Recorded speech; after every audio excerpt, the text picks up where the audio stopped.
গাজীপুরে সেই ইমামের বাসায় যেভাবে হামলা করছিল, হামলার ভিডিওটা বর্তমানে সোশ্যাল মিডিয়ার মধ্যে প্রচুর পরিমাণে ভাইরাল হয়েছে এবং ইমাম যে সত্য কথা বলছিল তাদের প্রমাণ। কারণ যেভাবে হামলা করা হয়েছিল তারা খুবই আতঙ্কের মধ্যে ছিল। দেখেন ভিডিওটা।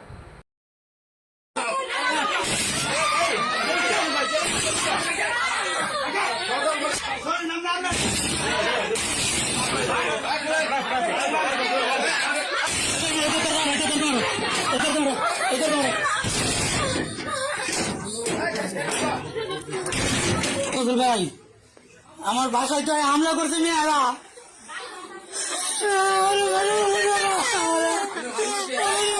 ভিডিওটা জনের সাথে বেশি বেশি করে শেয়ার করে দেবেন, কারণ অনেকেই মিথ্যা প্রচার করছে যে ইমাম সাহেব মিথ্যা কথা বলছে, কিন্তু এই ভিডিওটা ভাইরালের পরে দেখা গেল অবশ্যই তারা হামলা করে ইমামের বাসা যায় তার মেয়েকে তুলে নিয়ে আসে।